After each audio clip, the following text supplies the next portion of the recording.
I'm here in the storied New York City neighborhood of East Harlem.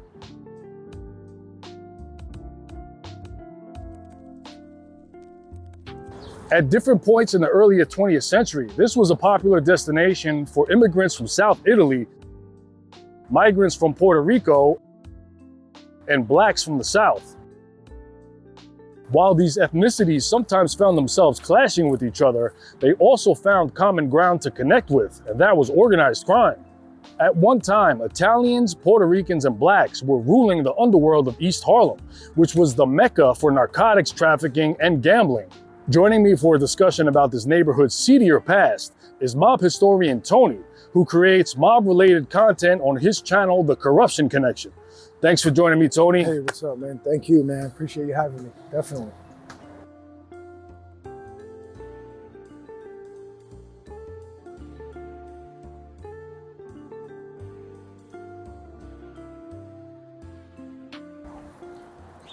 So we're taking a walk down the storied area of Pleasant Avenue in East Harlem, which was, this is a very well-known block from mob lore, where lots of drug trafficking and other things took place.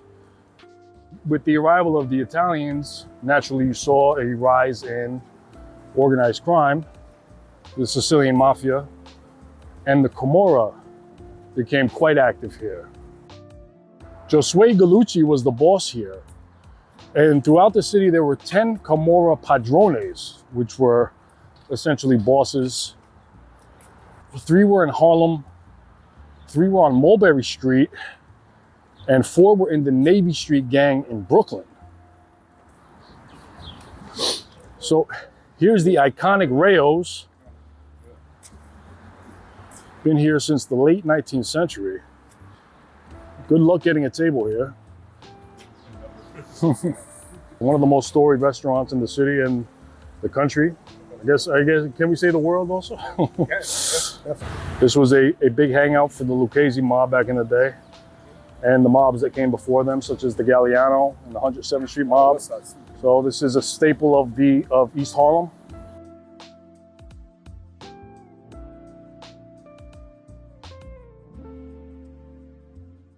So then arriving in the late 19th century is Giuseppe Morello, Right. who escaped he actually was on the run from a murder charge in Sicily.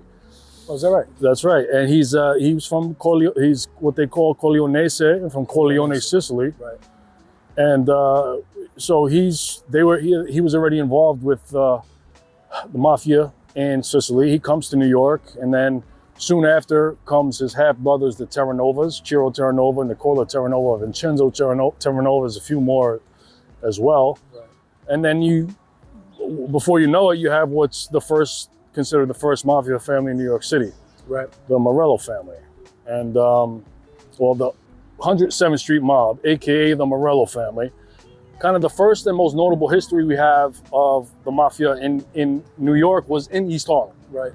Giuseppe Morello gets busted for counterfeiting. He was creating fake money. He had a pretty big ring there, and he winds up getting 20 years in prison. And he's sent down to Atlanta. And then you have kind of a change of the guard in East Harlem. Right.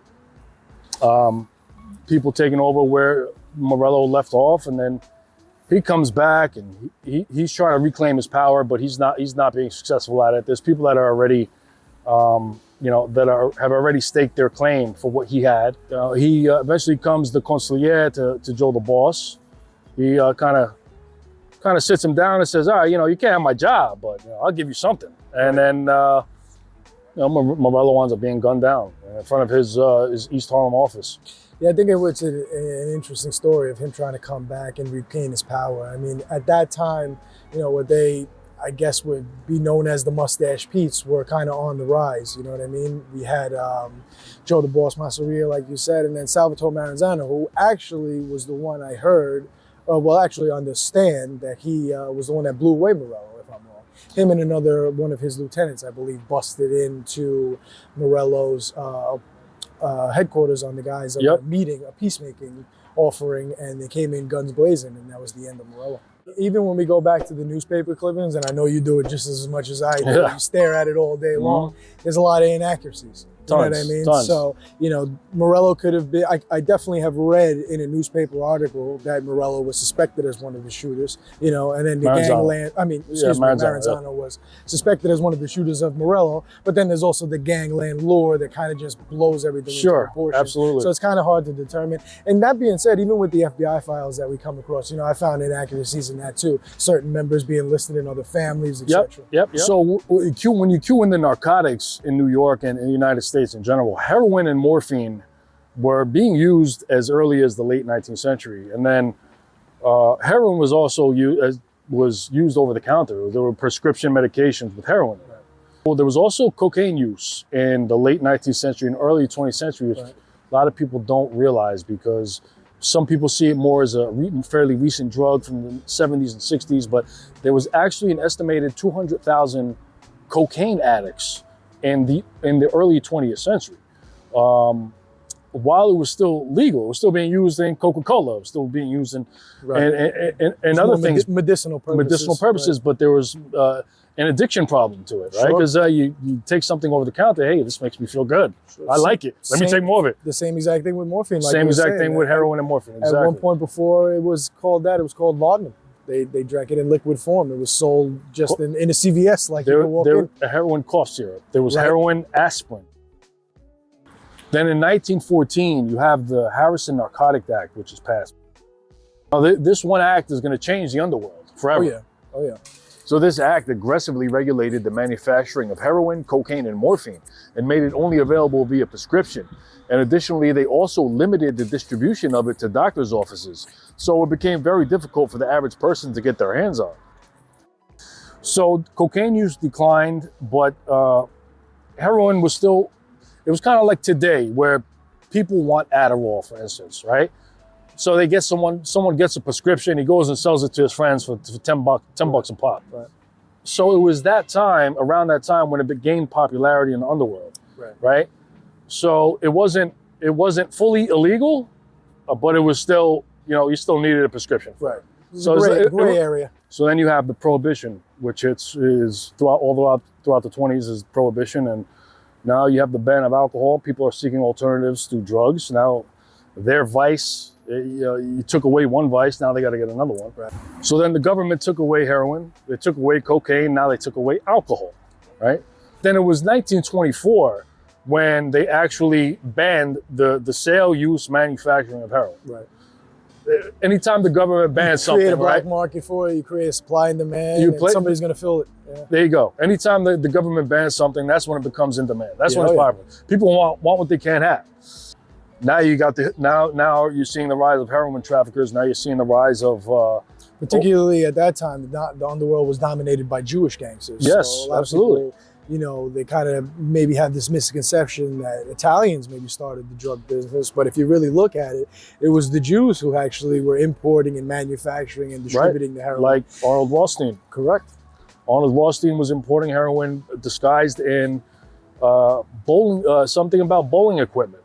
He got something about a shipment of bowling equipment got busted, or there was some of his other shipments were in like merchandise, right? Ladies' underwear, stuff like that. Yeah. He was.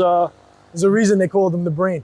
Back to when I mentioned that Puerto Ricans were arriving in New York City by the 1920s, they were settling here already. By the late 20s, there was a small population already in East Harlem. One of those Puerto Rican migrants was Lionel Marquez. Okay, Lionel Marquez became involved in gambling. He was a numbers guy. He was running numbers. And Ciro Terranova, who we spoke about earlier, who was Giuseppe Morello's half brother, gave Lionel Marquez the blessing to operate in his area, right? So he was certainly paying him some kind of street tax to operate in East Harlem, right? And Lionel Marquez may not be familiar to some people, but his son is very familiar to many, right? And that's Spanish Ray Marquez, who would go on to become the numbers king of East Harlem, right? Kind of just like his father before him. And Spanish Ray we'll get to Spanish Ray a little bit later, but Lionel Marquez is the father of Spanish Ray, and he also had several other sons who were involved in both narcotics and gambling. And Lionel Marquez was kind of the trendsetter. He was kind of the original. Right. And he was East Harlem. He was Puerto Rican from East Harlem. The name Lionel doesn't come up as much or whatever, but he was a force back in the 20s. And if you look back in history of when, the underworld of Harlem, it does have a storied history of numbers gangsters, going back to Dutch Schultz. Yep. And the Queen, Madam Queen, she ran a huge policy racket up here, And this is with the judges and the politicians in their pockets, they were able to do all this kind of stuff. But it kind of just seems like it transcended the generations, it just continued on. It was a tradition that was carried down. It was a tradition that was carried gambling. down. Gambling and East Harlem were kind of synonymous. Correct. The Puerto Ricans and the Blacks actually had it before the Jews, before the Irish, before the Italians. People don't realize that. They don't have. They got muscled out and then kind of muscled their way back in. If you think about it. Yeah, this is when the rise of illegal drugs really soared. Right. It really took shape. The late 20s. Then you have by the mid 30s, you have the French Connection emerges, right? So you have the French Connection, you have these French Corsican gangsters, Paul Carbone and Francois Spirito were their names. They were seen as the godfathers of the French Connection. French Connection, of course, was getting the opium from poppy fields in Turkey, and it was sending it to France, where they refined it in heroin labs there. And then the Corsican gangsters were taking it to the US, taking it to Montreal, and then from Montreal went to New York, which is a pretty complicated route. Oh, yeah. And then there's reports at the same time, I believe it's from the FBN, of Luciano having meetings with the French gangsters while on a trip out there during the same time.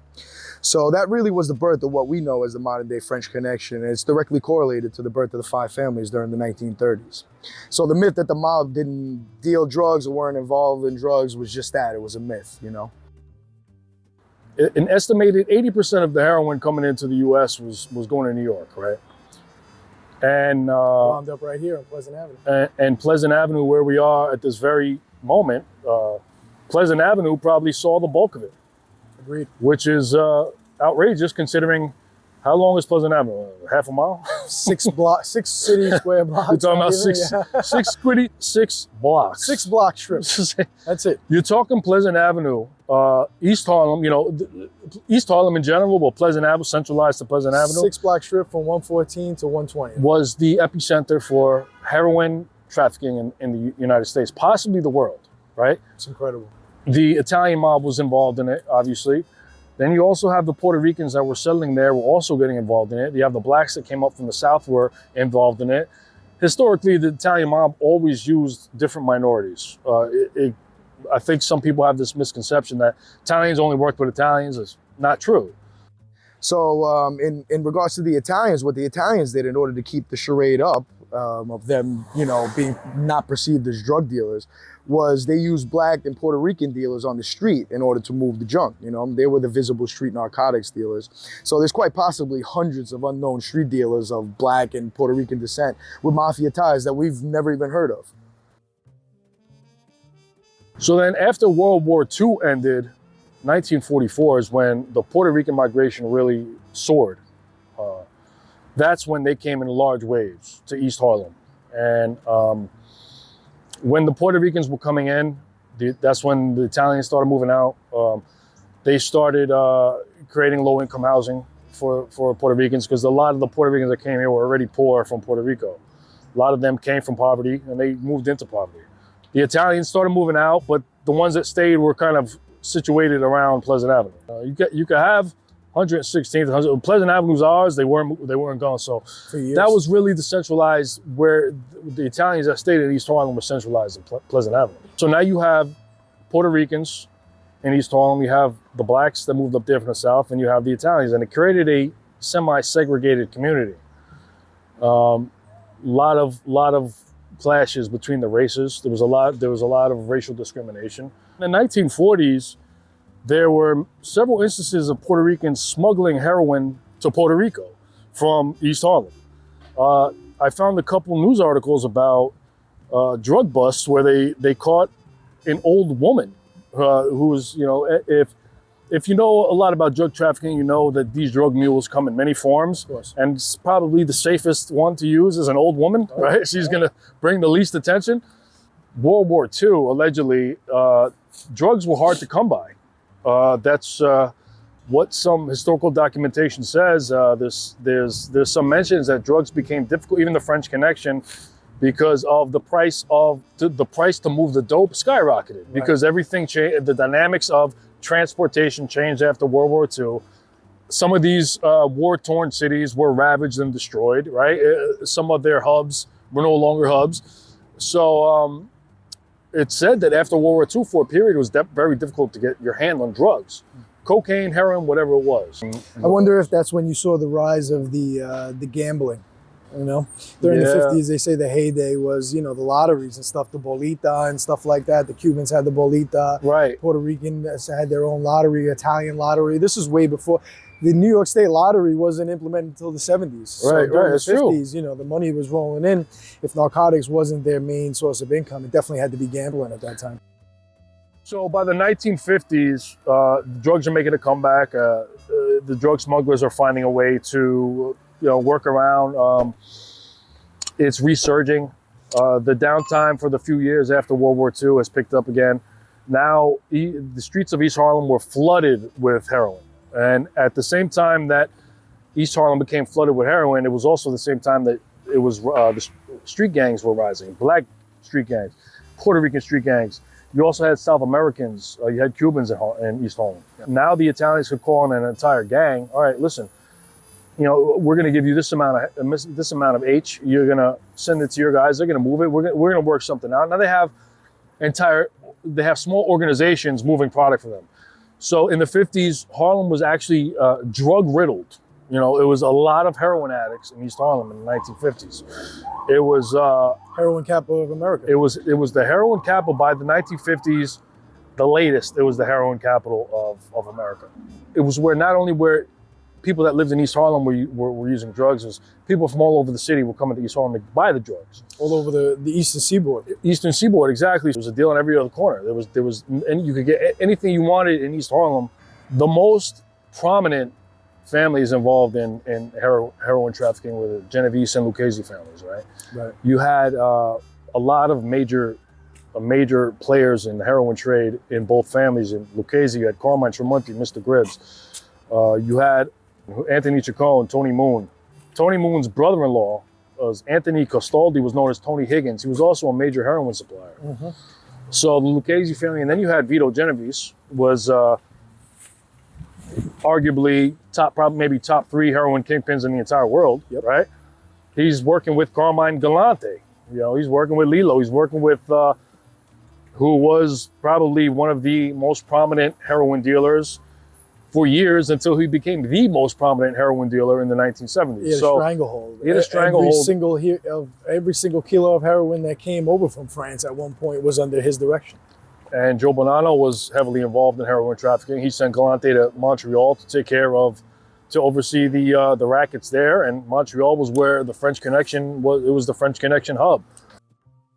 So yeah, several Genovese and Lucchese members, worked in tandem up here. Famous names like Matty Madonna.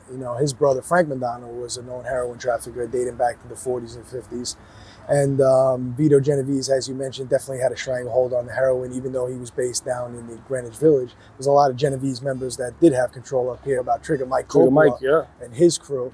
They eventually all became one way or another involved in the heroin trafficking. Tony Salerno, although known as a numbers runner, did give his blessing to a lot of dealers in Harlem in order to operate, as long as he got a percentage. Everything was coming through here.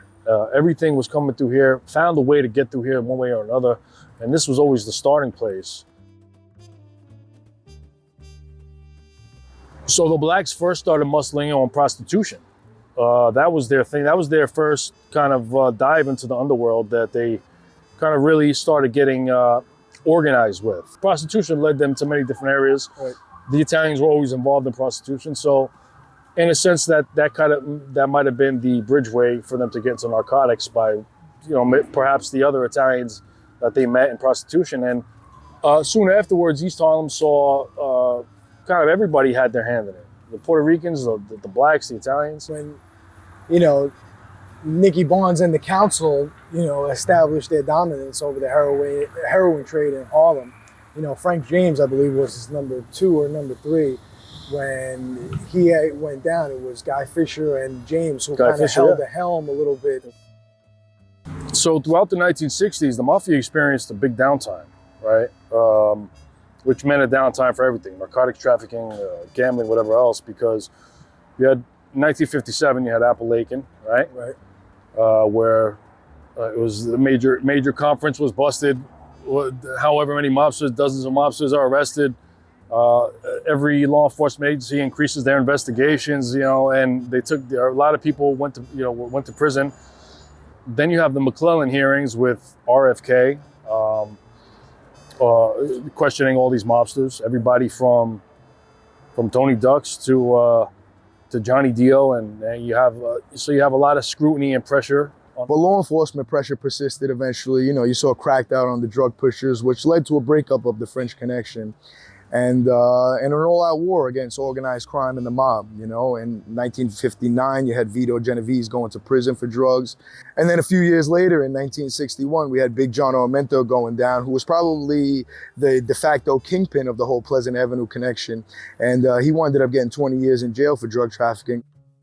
Carmine Galante goes to prison, one of the biggest kingpins for the Bananos, goes to prison.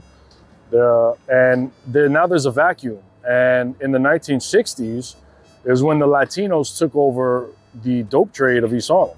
So the Latinos had made a big, they made a big claim in the drug trade once the Mafia was kind of at their weakest point. And you had South Americans, you had Cubans in East Harlem, but most prominently you had the Puerto Ricans. And they took over the dope trade for much of the late 1960s. I think it was at that point where, you know, the saying was that anybody could find their own plug. At one point, you had to go to the Italians. They were the only game in town. But during the 1960s, obviously, because of all the busts on the Mafia and the increased scrutiny from law enforcement, things changed. So in the early 1960s, there was a return migration of many Puerto Ricans back to Puerto Rico. Authorities there kind of blamed them for bringing a rise in drug culture. Really? They would say that the Puerto Ricans, what they learned in East Harlem from the drug trade, what they learned in the Underworld in East Harlem, they brought back to Puerto Rico with them. So you saw crime, drugs, and violence rise in, you know, these towns and cities in Puerto Rico. You didn't see probably those petty drug sales there before that. While there was always a connection between the two islands, it seemed like it really saw a major increase once the Puerto Ricans from East Harlem made their way back there. So by the 1960s, now you got Spanish Raymond Marquez, the son of Lionel. Now he inherited his numbers game from Lionel, from his father. Right. Now he's the biggest numbers runner in East Harlem, and he's prominent. And it was alleged that he was very tight with the Italian mob, and that he was a favorite of theirs. A lot of people think of Spanish Ray as just the numbers guy, but he was also involved in drug trafficking. His brother Lionel Jr. Was heavily involved in drug trafficking, and Ray was busted over a $25 million cocaine charge. There was something about that. The load that they were transporting got busted. I think may have been at the airport. I can't recall exactly.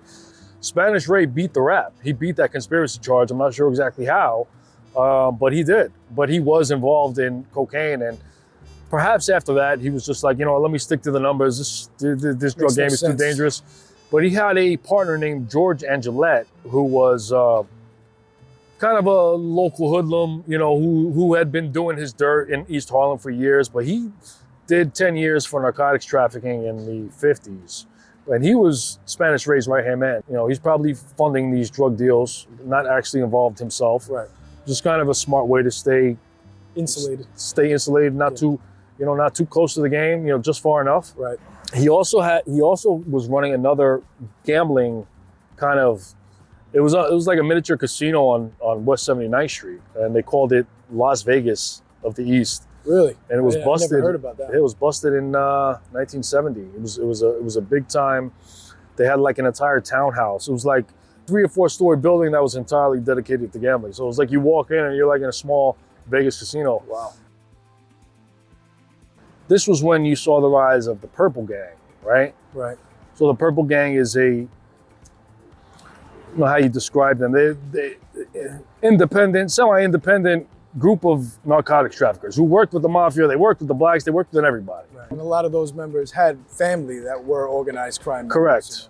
You know, the Purple Gang had a bunch of notorious members, you know, for the likes of Matty Madonna and Ardo Scudieri, the Johnny Echoes, Campo Piano, just a lot of guys that were, you know, major heroin dealers and, you know, eventually became made men.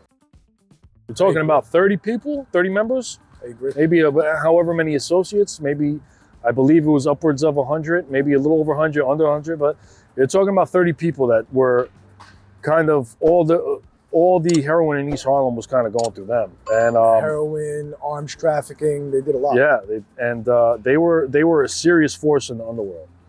And then you have Michael Meldish and the Meldish brothers, Michael and Joey, and Michael Meldish was half Lithuanian, half Italian. The guy was a hitman. He started off as a hitman, a contract killer. The guy supposedly had. There's rumors about how many hits he had under his belt, but it was a lot. Yeah. And he's leading the Purple Gang, and his brother is allegedly carrying out enforcement work for him. And brother supposedly had more than 30 bodies. They say that if Joey Meldish was still on the street, that Michael probably wouldn't have been killed. That's how feared he was. Yeah, he was more feared of the two brothers. With the rise of the Purple Gang, you saw the rise of Nicky Barnes and his crew, right? That's when they really rose to prominence. Right. Nicky Barnes, Frank James. He had his crew was called the Council, and they modeled their organization after the Italian Mafia, right? They had the boss, they had the capo, they had the commission, and the media even dubbed them the Black Mafia. And you know, back to Frank James, he was quoted in the newspaper as saying that when he and Nicky Barnes were kids, that they used to play stickball with Italians from Pleasant Avenue. Nicky Barnes took what, you know, he was schooled by the upper echelon of the mafia, and he saw how it worked, and he saw that was the best way to do it, and that's how he ran it. And he was busted in 1974 for a murder charge. And who comes to bail him out other than the pastor from his church, who brings $50,000 to the precinct to bail him out. And it turns out that on the board of directors of that church was his partner, Frank James. So you know that Frank James was behind it, and he just used the pastor as a front. But just an interesting story. I mean, the pastor obviously knew what he was getting into. So they called it Immobiliari in The Godfather. Immobiliari, remember that one? And then 1974, Carmine Galante gets out of prison. He did a 12-year stretch of a 20-year term. He comes out, he finds out that Nicky Barnes he's cutting out the middleman, he's getting his stuff. Him and Frank Lucas, they're getting their stuff directly from South Asia. So allegedly, Carmine Galante was planning to take out all of Nicky Barnes' dealers, something like 12 black dealers in East Harlem. But then he reached an agreement with Nicky Barnes, and they worked something out. And whatever they worked out, it's between them. And the Purple Gang really peaked in the late 70s, right? That was before RICO was really being used. Right. RICO was, I want to say it was passed in Richard Nixon signed the law, I think it was 76. But it wasn't used until something like, the first time it was ever used, something like 1983. The prosecutors didn't know how to use it, I think, at that point. They really didn't understand the law until Giuliani came in and they actually studied it to use it. Yeah, that's what it was. It was enacted a long time. They just weren't able, they didn't know what they had in their repertoire. There you go, right. And then, of course, once they learned how to use it, it was the end for everybody. For all organized crime. A lot of the old time gangsters, if you look at the black drug traffickers and some of the Italians, but a lot of the blacks were hit with CCC. Continuing criminal CCE, continuing criminal enterprises. Right. That was what the charge was commonly referred to as before RICO, I guess. You know, that they were the head of some organization involved in some illicit criminal activity, and they could all get wrapped up in it, even though a lot of them never put their hands on the drugs. Sure. You know, guys like Freddie Myers. You know, he got hit with that. Before before Rico, it was kind of like the closest thing they had was consorting with known criminals, right? It was just like, yeah, we find these guys together, we'll hit them with a charge, but they were handing out short sentences. They were doing a year here, 2 years there. Right. What's that to a mafioso, right? It's nothing. And then back to the Purple Gang. Angelo Prisco, who went to the Genovese, and then you had Michael Mancuso, who's now the boss of the Bonanno crime family. As the Purple Gang gained in power and notoriety, I really think during the 1970s when they had reached their peak, they had just gotten a little too powerful, and the mafia took notice to that. At one point, I think that the word came down was it had to be broken up, but a lot of those members were absorbed into certain crime families. The Purple Gang, Michael Meldish, like we mentioned, leader of the Purple Gang, was the last contract mafia hit in New York City, and that was 2013. That hit in itself didn't take place here on Pleasant Avenue. It actually took place in the Bronx, in Throgsneck. In 2013, I believe, on the orders of Matty Madonna, they reached out to an associate of Luke Cage crime family who was black. Terrence Caldwell was the shooter on the scene. Like we said before, that storied myth of Italians not working with other ethnic groups. Here we have an Italian and a black working in tandem to assassinate another Italian mobster. They used the Irish, they used blacks, they used Italians. The Greeks. Like when Joe Colombo was nearly assassinated in 1972.